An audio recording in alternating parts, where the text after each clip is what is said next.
हरे कृष्णा। आइए हम श्रवण करते हैं मोहिनी एकादशी के पावन महात्म्य को, जिसके श्रवण और पठन से सहस्त्र गोदान का फल मिलता है। चलिए शुरू करते हैं। महाराज युधिष्ठिर ने पूछा, जनार्दन, वैशाख मास के शुक्ल पक्ष में किस नाम की एकादशी होती है? उसका क्या फल होता है? उसके लिए कौन सी विधि है? भगवान श्री कृष्ण बोले, धर्मराज, पूर्व काल में परम बुद्धिमान श्री रामचंद्र जी ने महर्षि वशिष्ठ से यही बात पूछी थी, जिसे आज तुम मुझसे पूछ रहे हो। श्री राम ने कहा, भगवन, जो समस्त पापों का क्षय तथा सब प्रकार के दुखों का निवारण करने वाला व्रतों में उत्तम हो, उसे मैं सुनना चाहता हूँ।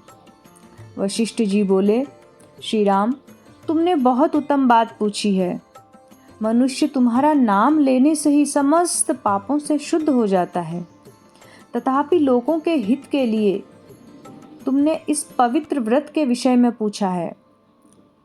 अब मैं बताता हूँ। वैशाख मास के शुक्ल पक्ष में जो एकादशी होती है, उसका नाम मोहिनी है।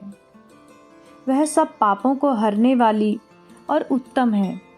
उसके व्रत के प्रभाव से मनुष्य मोहजाल तथा पातक के समूह से छुटकारा पा जाता है। प्राचीन काल में सरस्वती नदी के रमणीय तट पर भद्रावती नाम की सुंदर नगरी थी।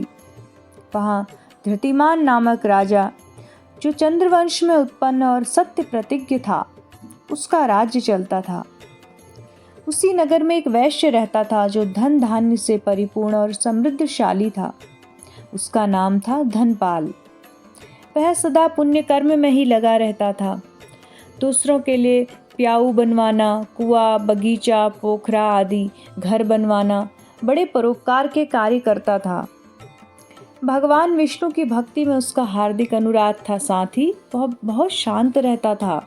उसके 5 पुत्र थे, सुमना, धृतिमान, मेधावी, सुकृत तथा धृष्टबुद्धि। धृष्टबुद्धि नाम का पुत्र 5वां था।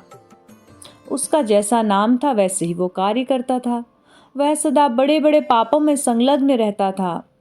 जुए आदि दुर्व्यसन में तो उसकी प्रीति थी। वह वैश्याओं से मिलता था। उसकी बुद्धि न देवताओं के पूजन में लगती थी, न ही पितरों तथा ब्राह्मण के सत्कार में। वह दुष्ट आत्मा अन्याय के मार्ग पर चलकर पिता के द्वारा कमाया हुआ सारा धन बर्बाद करने लगा। एक दिन वह वैश्या के गले में बाहर डाले चौराहे पर घूमता देखा गया। तब पिता ने उसे घर से बाहर निकाल दिया तथा बंधु बांधवों ने भी उसका परित्याग कर दिया।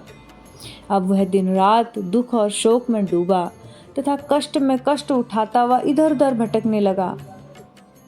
एक दिन किसी पुण्य के उदय होने से वह महर्षि कौंडिल्य के आश्रम पर जा पहुंचा। वैशाख का महीना था। तपोधन कौंडिल्य ऋषि गंगा स्नान करके आ रहे थे।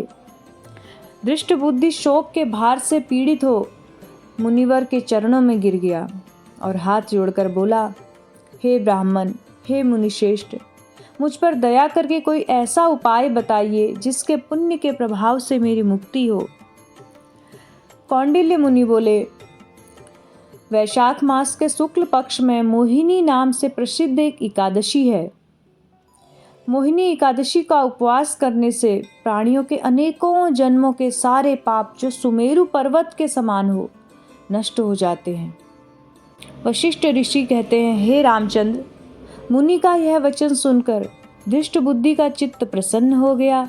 उसने कौंडिल्य के उपदेश से विधि पूर्वक मोहिनी एकादशी का उत्तम व्रत किया।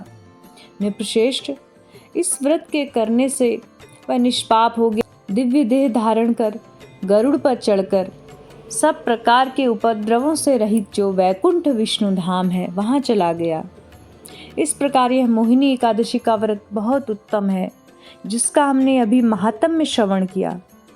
हमें सहस्त्र गोदान का फल बैठे बैठे मिल गया। बोलो मोहिनी एकादशी की जय। हरे कृष्णा।